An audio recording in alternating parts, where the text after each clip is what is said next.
नमस्कार। आज के इस खास चर्चा में हम मानव इतिहास के उस सबसे बड़े बटरफ्लाई इफेक्ट को समझेंगे जिसने हमारी दुनिया को हमेशा के लिए बदल कर रख दिया। नवपाषाण क्रांति। एक खानाबदोश शिकारी से लेकर एक जगह स्थायी रूप से बसने तक का यह सफर सच में बहुत ही रोमांचक रहा है। आज हम उन्हीं पुरातात्विक सुरागों को डिकोड करेंगे जो सदियों से जमीन के नीचे दबे रह गए थे। चलिए बिना देर किए सीधे शुरू करते हैं। इस एक बेहद दिलचस्प सवाल से शुरुआत करते हैं। क्या अनजाने में फेंका गया एक छोटा सा बीज पूरी दुनिया का इतिहास बदल सकता है? बिल्कुल। यह सोचना ही अपने आप में अद्भुत है कि मिट्टी में गिरा हुआ कोई मामूली सा बीज भविष्य के विशाल शहरों और हमारी आज की आधुनिक जीवन शैली की पहली ईंट बन गया। उस समय शायद ही किसी को रत्ती भर भी अंदाजा रहा होगा कि एक छोटी सी घटना कितनी बड़ी और जटिल श्रृंखला शुरू करने वाली है। अब जाहिर सी बात है, खेती का विकास कोई रातों रात हुआ चमत्कार तो था नहीं। अगर हम वैश्विक स्तर पर देखें तो इसकी शुरुआत आज से करीब 8 से 10 हजार साल पहले ईरान और इराक की पहाड़ियों की तलहटी में हुई थी और फिर ये ज्ञान धीरे धीरे फैलता गया। भारतीय उपमहाद्वीप के पश्चिमोत्तर इलाकों में इस बदलाव को पहुंचने में कुछ हजार साल और लगे, यानी आज से लगभग 5 से 6 हजार साल पहले। ये एक बहुत ही क्रमिक विकास था जिसने अंततः पूरी दुनिया को हमेशा के लिए एक नई दिशा दे दी। इस पूरी कहानी में सबसे अहम मोड़ तब आता है जब ज्ञान और मजबूरी आपस में टकराते हैं। शुरुआती दौर में महिलाओं की भूमिका इसमें बहुत महत्वपूर्ण रही।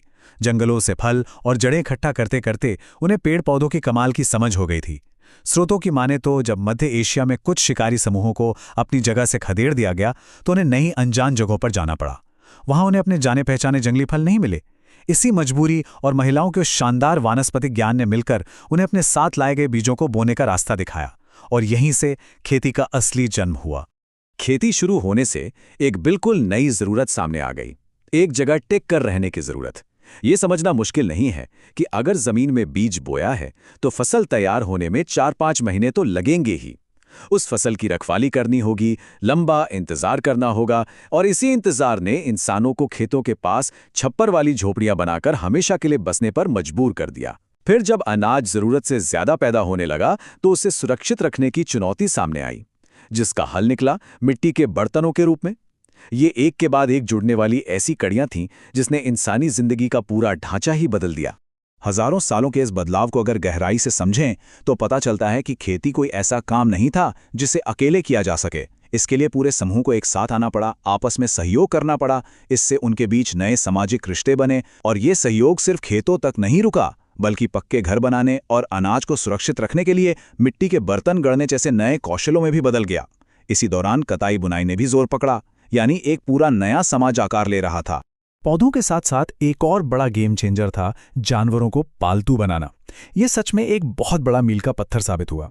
अब जानवरों को सिर्फ शिकार की नजरों से नहीं देखा जाता था, बल्कि वो जिंदगी के सबसे भरोसेमंद साथी बन गए थे। पशुपालन से न सिर्फ रोजाना का खाना पक्का हुआ, बल्कि जानवरों की शारीरिक ताकत से खेती और सामान ढोने का काम भी बहुत आसान हो गया। और सबसे खास बात, पालतू जानवर अपने आप में ताजे मांस का एक ऐसा चलता फिरता और जीवंत भंडार थे जिसका इस्तेमाल जरूरत पड़ने पर कभी भी किया जा सकता था। अब देखते हैं कि ये सब जमीनी स्तर पर कैसे फैल रहा था। हमारे उपमहाद्वीप में इन शुरुआती किसानों ने धीरे धीरे कई अलग अलग हिस्सों में अपने पहले स्थायी गांव बसाने शुरू कर दिए थे। पश्चिमोत्तर क्षेत्रों से शुरू होकर बिहार और दक्षिण के कुछ हिस्सों तक खुदाई से मिले साक्ष्य साफ बताते हैं कि खेती और पशुपालन का ये ज्ञान अब काफी बड़े पैमाने पर फैल चुका था और इसी के साथ नए और जटिल सामाजिक संगठनों की नींव भी मजबूत हो रही थी। इन अलग अलग पुरास्थलों से मिले अनाज और जानवरों की हड्डियों को देखकर उस समय के खान पान की बहुत ही दिलचस्प तस्वीर सामने आती है। क्षेत्रीय विविधताओं की बात करें तो पाकिस्तान के मेहरगढ़ इलाके में जहां मुख्य रूप से गेहूं और जौ उगाया जा रहा था, वहीं उत्तर प्रदेश के कुल्डीहावा में हमें चावल के प्रमाण मिलते हैं। इसी तरह कश्मीर के बुझहोम और आंध्र प्रदेश के पय्यमपली में भी अलग अलग तरह के अनाज उगाए जा रहे थे और जानवर पाले जा रहे थे। ये डेटा हमें बताता है कि उस दौर में लोगों की डाइट कितनी विविध थी और वो अपने स्थानीय माहौल के हिसाब से कैसे ढल चुके थे। खैर, एक वाजिब सवाल ये भी उठता है कि पुरातत्वविदों को हजारों साल पुरानी ये सारी सटीक बातें पता कैसे चलती हैं। इसका राज छिपा है स्तर यानी स्ट्रैटिग्राफी में। इसे ऐसे समझिए कि जमीन में जितनी गहराई तक खुदाई की जाती है, हम इतिहास में उतना ही पीछे चले जाते हैं। खुदाई में मिलने वाली हर एक परत एक पुरानी सभ्यता के खत्म होने और उसके मलबे के ऊपर एक बिल्कुल नई संस्कृति के बसने की कहानी सुनाती है। उदाहरण के लिए मेहरगढ़ में खुदाई करने पर पूरे 7 अलग-अलग स्तर मिले हैं, जिनमें से शुरुआती 3 सीधे तौर पर इसी नवपाषाण काल से जुड़े हैं। नवपाषाण क्रांति पूरे उपमहाद्वीप में फैल तो रही थी, लेकिन लोगों का रहन सहन हर इलाके में बिल्कुल अलग था।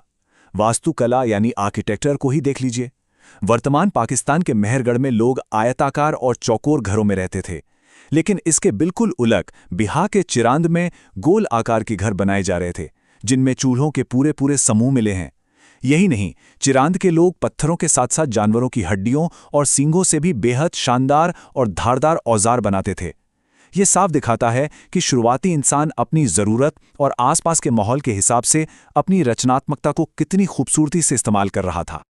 चर्चा को अंतिम पड़ाव पर ले जाने से पहले इस युग के कुछ ऐसे मील के पत्थर भी हैं जिन्हें भूलना मुमकिन नहीं है। ये जानना बहुत दिलचस्प है कि इंसान का सबसे पहला पालतू दोस्त एक कुत्ता था। इसके अलावा इस दौर ने हमें सिर्फ खेती ही नहीं दी, बल्कि एक व्यवस्थित सामाजिक जीवन भी दिया। गुफाओं की जिंदगी पीछे छूट रही थी, लोग कपड़े पहनना सीख रहे थे, और तो और मृत्यु के बाद अंतिम संस्कार के नियम भी इसी समय तय होने लगे थे। औजार भी अब भद्दे नहीं, बल्कि छोटे, धारदार और पॉलिश किए हुए होने लगे थे। सच कहें तो मानव जीवन अब पूरी तरह से सभ्य हो चला था। इस पूरी रोमांचक यात्रा के बाद एक बात तो बिल्कुल शीशे की तरह साफ हो जाती है कि छोटे और बिल्कुल मामूली लगने वाले कदम भी पूरी दुनिया को बदलने की ताकत रखते हैं। उस समय के उन शुरुआती लोगों ने अनजाने में ही सही भविष्य के लिए जो बीज बोए, हम आज उसी की फसल काट रहे हैं। तो अंत में बस यही सोचने वाली बात रह जाती है कि आज के इस आधुनिक युग में जाने अनजाने में ऐसे कौन से बीज बोए जा रहे हैं जो आज से 10,000 साल बाद भविष्य की सभ्यताओं की कहानी लिखेंगे। ये सच में एक गहरा विचार है। आज के इस ज्ञानवर्धक चर्चा में शामिल होने के लिए बहुत बहुत धन्यवाद। मालूम तो होगा कि कैसे बीज से पौधे उगता है। उन्होंने आसपास ऐसे खूब सारे पौधों को उगते देखा होगा, फिर भी उन्होंने खेती शुरू नहीं की। इसका क्या कारण रहा होगा?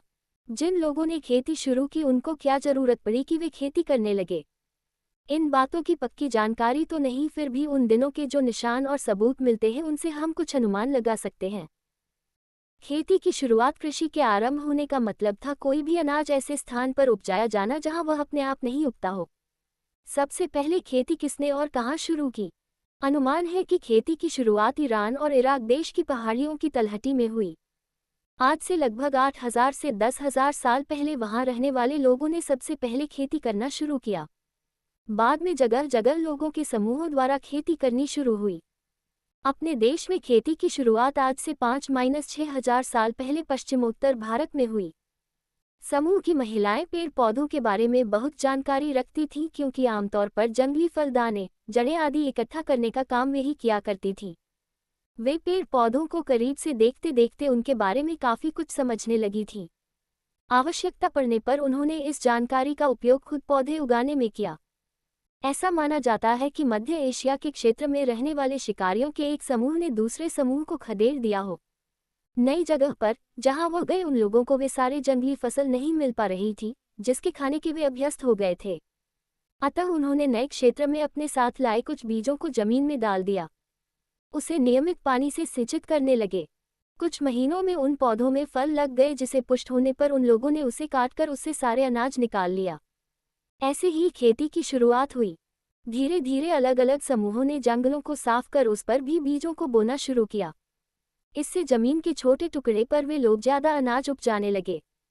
इस तरह आरंभिक मानव के पास अनाज का एक भंडार हो गया जिसे वे संकट के समय इस्तेमाल कर सकते थे। इसी के साथ उनकी जीवन शैली में बदलाव आया। शिकार करने वाले और फल, अनाज इकट्ठा करने वाले लोग अपना निवास क्षेत्र बदलते रहते थे। मगर अब फसल की रखवाली के लिए खेतों के आसपास स्थायी रूप में रहना आवश्यक हो गया। इस तरह आरंभिक गांव बसे। चून की फसल तैयार होने में 4-6 महीने लग जाते थे। इस प्रक्रिया में समूह के सभी लोग आपस में सहयोग करते थे। इस सहयोग ने उनके बीच नाता रिश्ता, जिसका आधार आपसी संबंध था, शुरू हुआ। स्थायी रूप से एक जगह रहकर फसलों को उपजाने के कारण लोग अब छप्पर वाली झोपड़ियों को बनाना शुरू किए।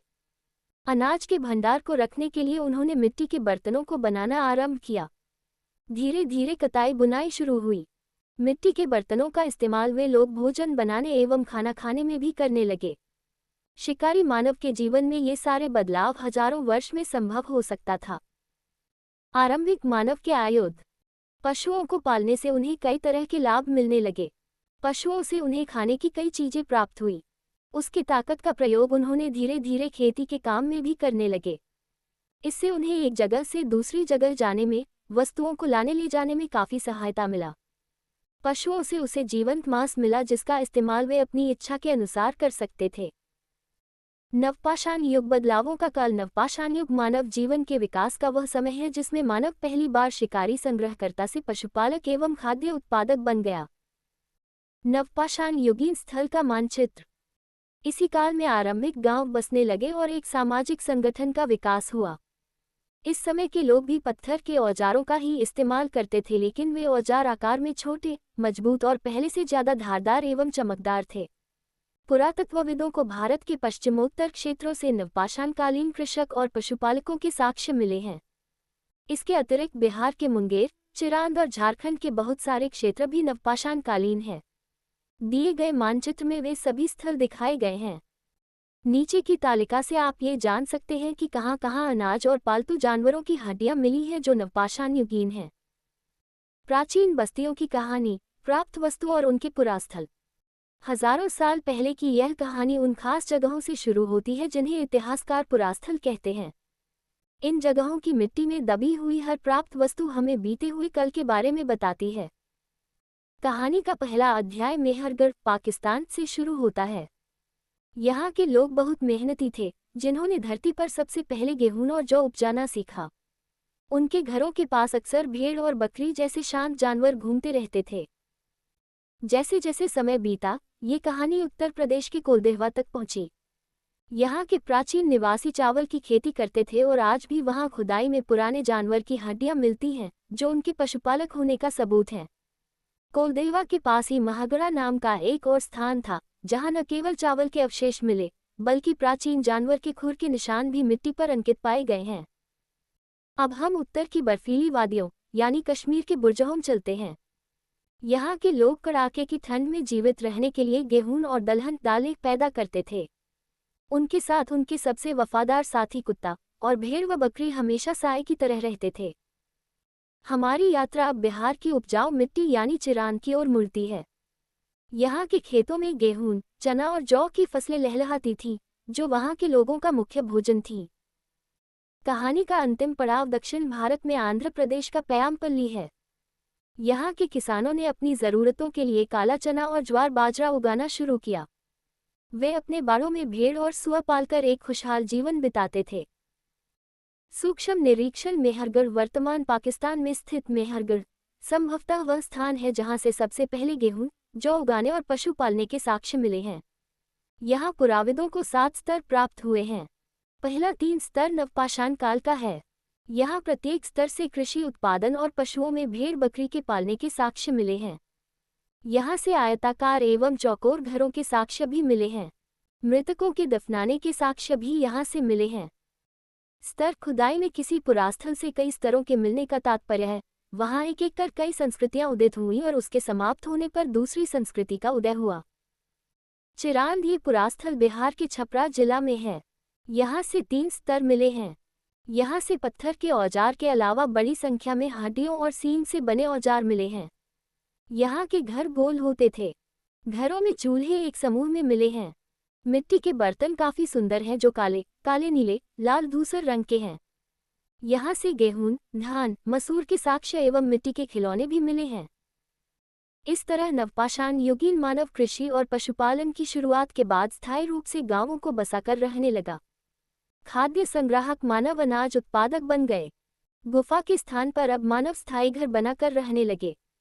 इस युग के लोगों ने वस्त्र पहनना भी शुरू कर दिया। लोगों के मरने के बाद उसका मृतक संस्कार होने लगा। कुल मिलाकर इस युग में लोगों का जीवन स्थायी और सभ्य बना। दिए गए स्रोतों के आधार पर आपके द्वारा पूछे गए प्रश्नों के उत्तर यहाँ विस्तार से, सरल भाषा और कारणों के साथ दिए गए हैं ताकि आप इन्हें आसानी से याद रख सकें। 1. वस्तुनिष्ठ प्रश्न ऑब्जेक्टिव क्वेश्चंस। कब सबसे पहले किस जानवर को आदमी ने पालतू बनाया? उत्तर: कुत्ता। कारण: नवपाषाण युग की शुरुआत में मानव ने अपनी सुरक्षा और शिकार में मदद के लिए सबसे पहले कुत्ते को पालतू बनाया। साक्ष्यों के अनुसार कश्मीर के बुर्जहोम जैसे स्थलों पर भी कुत्ते को पालतू जानवरों की सूची में प्रमुखता से रखा गया है। केहून का प्राचीन साक्ष्य कहाँ से प्राप्त हुआ है? उत्तर, मेहरगढ़। कारण, स्रोत के अनुसार वर्तमान पाकिस्तान में स्थित मेहरगढ़ वह संभवतः पहला स्थान है जहां से सबसे पहले गेहूं और जौ उगाने के प्रमाण मिले हैं। चावल का प्रमाण भारत में कहां से मिला है? उत्तर, कोलदेहवा। कारण, उत्तर प्रदेश के कोलदेहवा नामक पुरास्थल से चावल और जानवरों की हड्डियों के प्राचीन साक्ष्य मिले हैं, जो ये दर्शाते हैं कि यहाँ धान की खेती होती थी। 2. सुमेलित करें, मैचिंग। चिरांद, बिहार, क्योंकि चिरांद पुरास्थल बिहार के छपरा जिले में स्थित है। मेहरगढ़, पाकिस्तान, ये स्थान वर्तमान में पाकिस्तान के क्षेत्र में आता है जहां से कृषि के सबसे पुराने साक्ष्य मिले हैं। बुर्जहोम, कश्मीर, बुर्जहोम कश्मीर में स्थित है, जहां लोग गड्ढे वाले घरों और खेती के लिए जाने जाते थे। कोलदेहवा, उत्तर प्रदेश, चावल के साक्ष्य के लिए प्रसिद्ध ये स्थान उत्तर प्रदेश में है। 3. आइए करके देखें डिस्क्रिप्टिव क्वेश्चंस। खेती की शुरुआत कैसे हुई? उत्तर, खेती की शुरुआत तब हुई जब मानव ने देखा कि बीज से नए पौधे उगते हैं। विशेषकर महिलाओं को पेड़ पौधों की गहरी जानकारी थी क्योंकि वे जंगली फल और दाने इकट्ठा करती थीं। कारण, जब शिकारी समूहों को एक स्थान से दूसरे स्थान जाना पड़ा या जंगली फसलें कम होने लगी, तो उन्होंने अपने साथ लाए बीजों को जमीन में डाला और उन्हें पानी से सींचा। कुछ महीनों बाद फसल तैयार हो गई और इस तरह वे अनाज उपजाना सीख गए। एक मानव जीवन में खेती के बाद क्या परिवर्तन आया? उत्तर, खेती के कारण मानव जीवन अस्थायी से स्थायी हो गया। कारण, अब उन्हें फसलों की रखवाली के लिए खेतों के पास रुकना पड़ता था, जिससे आरंभिक गांव बसे। उन्होंने अनाज रखने के लिए मिट्टी के बर्तन बनाना और रहने के लिए छप्पर वाली झोपड़ियां बनाना शुरू किया।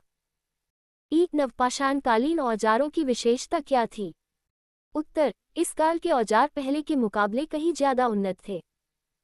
कारण, ये पत्थर के औजार आकार में छोटे, मजबूत, ज्यादा धारदार और चमकदार थे, जिससे खेती और अन्य कार्यों में आसानी होती थी। 4. आओ चर्चा करें। पशुपालन से मानव को क्या क्या लाभ हुआ? उत्तर, पशुपालन ने मानव के संघर्षपूर्ण जीवन को काफी आसान बना दिया। कारण, पशुओं से उन्हें दूध और मांस जैसी खाने की चीजें मिली। साथ ही पशुओं की ताकत का उपयोग खेती में और सामान ढोने परिवहन में किया जाने लगा। नवपाषाण युगीन जीवन और आरंभिक मानव शिकारी के जीवन में क्या अंतर था? उत्तर, सबसे बड़ा अंतर भोजन के स्रोत और निवास का था।